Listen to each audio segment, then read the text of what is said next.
example, g of x is equal to x over x squared plus 4x plus 3. So we are going to find the domain and range. G of x, okay, is equal to x over x squared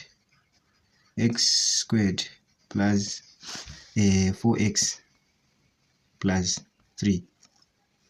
This is it. I think this is it. Let me try to check and see if it's really it. Okay, x squared plus 4x plus 3, like this. Okay, so what we have to do for us to find the domain first, what we do is we equate this denominator x squared plus 4x plus 3 to 0. So we will say that x squared plus 4x plus 3 should equal to 0. So when we solve for this, we find values that will make x squared plus 4x plus 3 0. So the denominator look at 0, it means that our function will be undefined. So it's just to kuona kuti tikatsvaga pekuti function yedu inenge undefined, we can be able to use ranges to sort of to tell function yedu painenge defined. So if you solve this, you find that x will equal to, if you solve this using the quadratic formula, is equal to -1 or -3. So this is what you will find. Okay, so after finding this, so your range will be your domain will be from -infinity to this to -1 to -3, sorry, -3, okay, like this, union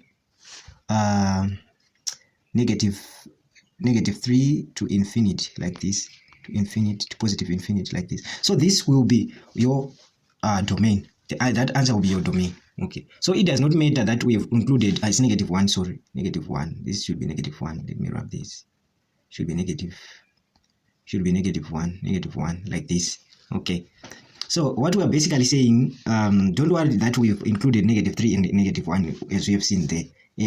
This is the way that you write it. Okay, so this is the way that you write your domain. Okay, so that is what we have, guys. That is what we have. So for the range, you can calculate, you can substitute for you to get the range of that function. I know you used to do this A level, but this part, the second part of finding the range, I think you can manage on your own. Then graphs of functions. Okay, so it is useful to draw pictures which represent functions. These pictures or graphs are a device for helping us to think about the functions. We graph functions in the xy plane. The elements of the domain of the function are thought as points of x-axis, and the values of the function are measured on the y-axis. The graph f associates to x a unique value that the function f assigns to x.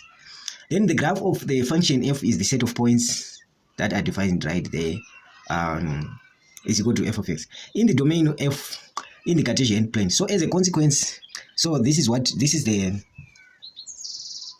the question of a circle. This is a circle. So this is not a function. Why is it not a function? Draw a line, a vertical line on the function. It should give you, the line should intersect with your graph once.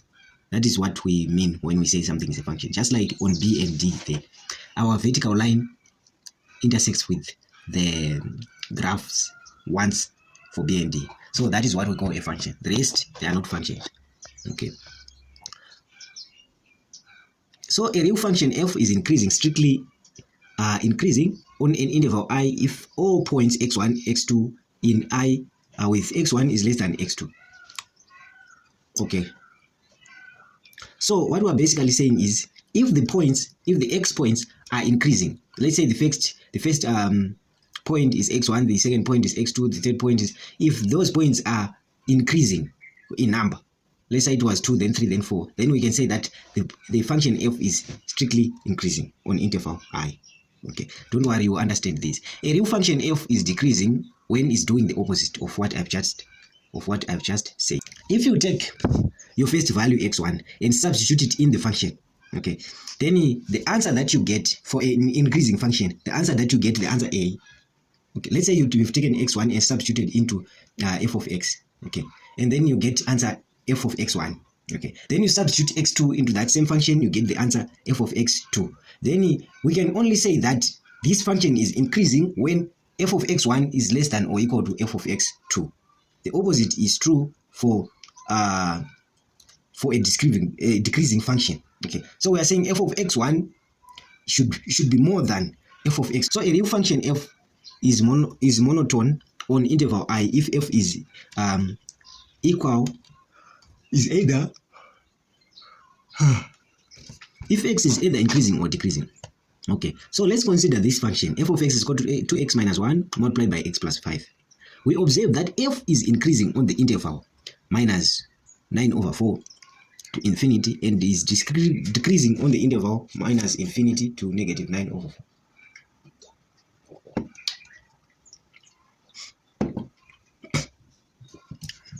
So let me read the statement. Consider this function, then we observe that f is increasing on the interval minus 9 over 4 to infinity and is decreasing on the interval minus infinity to negative 9 over 4. So what we are just saying, guys, is if we take the values that are between negative 9 over 4 and infinity, for example, if we take 0 and 2 and plug them in, if you put 0, since it's increasing, if we put 0, the answer that you get will be less than the answer that you get when you put 1 or 2. Okay, so that is what we are saying.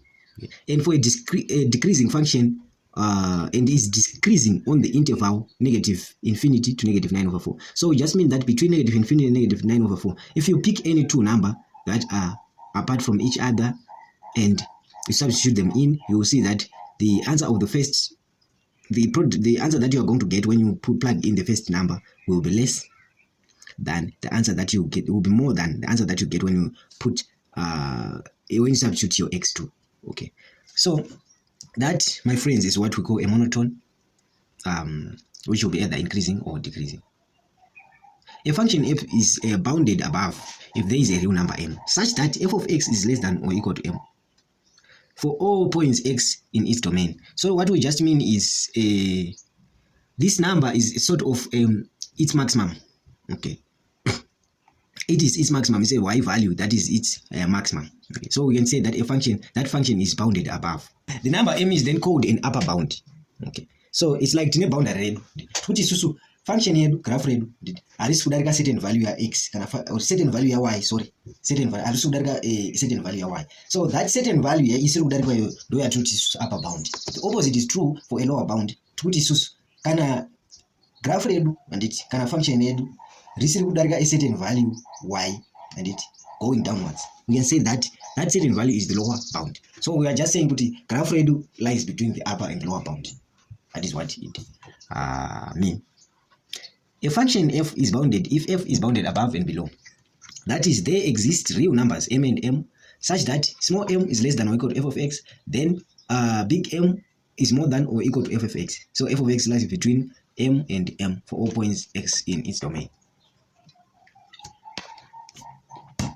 Okay, just like, guys, if you look at this function, where is it? Oh shit, I will draw something for you. Okay, let me draw something right there for you guys.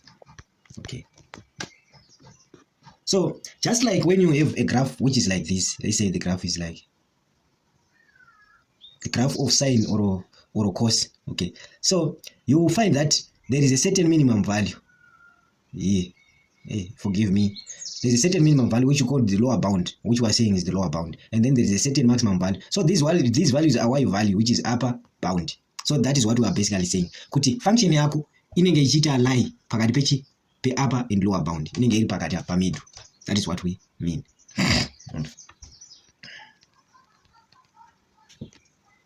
Okay, so let's zoom out. Okay, so after that we have to understand that let's take, for example, this example that we are given right there. Okay, which says f of x is equal to x plus 3. All right, so we are being told that it is bounded by -1 is the lower bound and the +1 is the upper bound, and upper bound is 4. So we are just saying, sorry, made a mistake. Did you see that when I drew that graph, the upper and lower bounds were y values or y coordinates? Okay, so that is what we mean. the upper and lower bounds are y coordinates. So if you put y, since we are saying for the lower value of x, if we put -1 in our function there, you get 2. Is it 2? Yes, you get 2. Then if you put +1 there, you get 4. So we are just saying that f of x is equal to x plus 3 lies between 4 and 2. That is what we mean. So let's go to types of functions.